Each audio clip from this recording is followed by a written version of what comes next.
I used to believe family was everything, that no matter how much they hurt you, you forgave, because blood was thicker than pride. For years I lived by that lie. I swallowed their insults. I carried their burdens. I paid their bills, all because I thought belonging was worth the cost. But the day of my daughter's 7th birthday, when they walked out on her as if she was nothing, that belief died, and what replaced it was colder, sharper, unbreakable. 10 minutes. That was all they gave her. The candles had just been blown out, smoke still curling above the cake like thin ghosts when the scraping of chairs began. My daughter was still gripping the ribbons on her new pink dress, her face glowing with the kind of joy only a child can carry, when my mother stood.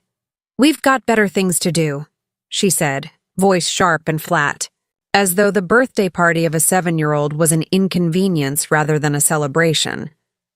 My sister smirked, nudged her kids, and followed. One after another, relatives shuffled toward the door. Cousins, uncles, aunts, eyes averted, excuses unsaid. Within moments, the room that had been filled with chatter and laughter fell into silence. All that remained was the faint pop of balloons brushing against the ceiling fan, the half-sliced cake, and my little girl frozen in her chair, staring at the doorway they had just walked through. She didn't cry. She didn't ask questions. But I could see it, the sudden shadow crossing her face, confusion and hurt threading into her wide brown eyes. I didn't chase after them. I didn't beg. I knelt beside her, smoothed her hair back, and whispered, "It's okay, sweetheart. They won't hurt you again." Inside me, though, something sharper than grief clicked into place. It wasn't the first time. My family had always carried a talent for diminishing me. When I brought home awards as a child, they were shrugged off as luck. When I stumbled through hard times as an adult, they said it was my fault for being too soft, too careless, too needy.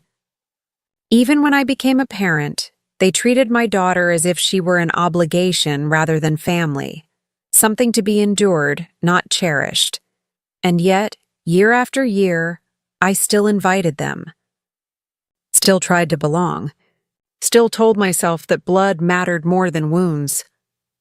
But that night, when they abandoned my daughter's birthday as though her happiness meant nothing, something in me broke. Hope, the fragile thread I had tied myself to all my life, snapped. What replaced it was colder, steadier, unyielding. For the first time in years, I wasn't sad. I was resolute. After the party, when the guests outside my bloodline had gone home and my daughter had finally drifted to sleep, I sat at the kitchen table staring at the remains of the evening. The balloons sagged against the walls, plates sat stacked with crumbs, and the cake, its frosting sagging in the summer heat, leaned in surrender. I replayed the insults of years gone by, the way my mother would purse her lips when I spoke, as if my voice offended her air. The smirks my sister shared with others when I walked into the room, silent conspiracies of mockery. The cousins who treated me like a walking wallet, grateful only until the money ran dry. For years I had endured. For years, I had convinced myself that if I kept giving money, favors, forgiveness, they would eventually see my worth. But in humiliating my child, they had crossed a line that could never be erased. I sat in the dim glow of the kitchen light, not sleeping, not moving, until a plan unfolded in my mind. Not a plan for revenge, a plan for freedom. By sunrise, the first step was already done. For years, I had been quietly carrying them, paying my mother's utility bills so she could keep her lights on, covering my sister's car insurance month after month so she could drive her kids to school, lending cousins Small loans that never found their way back into my account. All of it was automatic. Direct deposits, recurring transfers, standing orders. With a few taps on my phone, I deleted them. Every transfer canceled. Every obligation cut loose. The invisible lifelines they had tied to me, believing I would never dare sever them, vanished before they could even notice. I didn't announce it. I didn't warn them. I wanted the silence to speak louder than any explanation. For years, they had dictated how others saw me. To neighbors, I was the desperate one always begging for family support. To distant relatives, I was the irresponsible sibling, the one who couldn't manage life without her mother's help. But the truth had always been the opposite. They were leaning on me. I was their quiet safety net, their invisible provider, so I told my own story.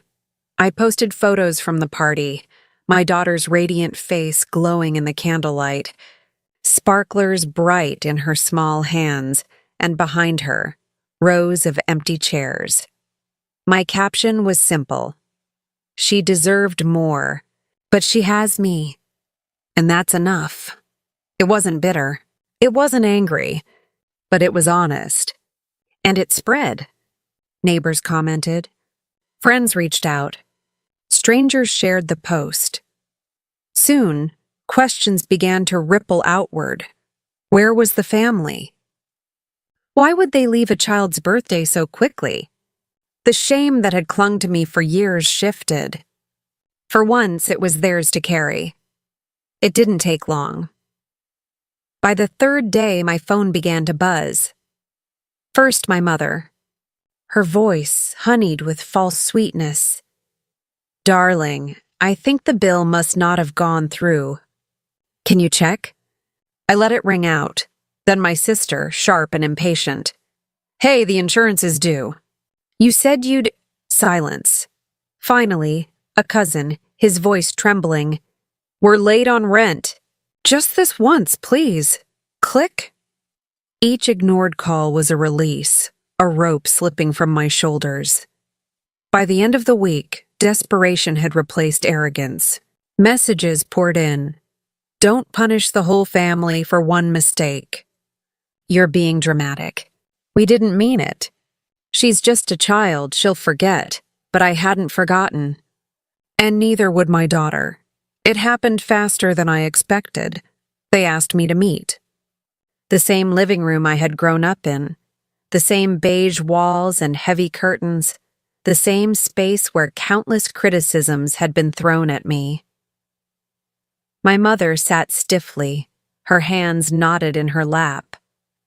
My sister leaned back with arms crossed, defensive already. Other relatives hovered, their faces worn with unease. We're sorry, my mother began, voice cracking in the middle. We shouldn't have left. We just weren't thinking.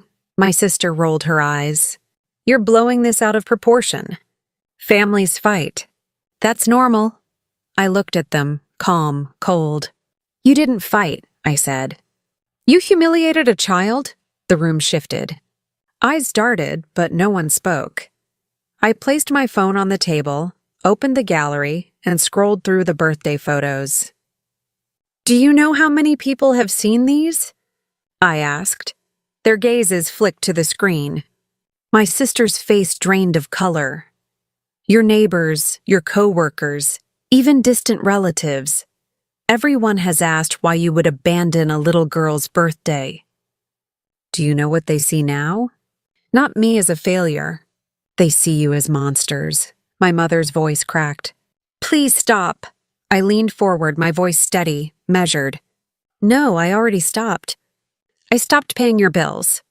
I stopped carrying your weight. And I stopped believing that your love was worth buying.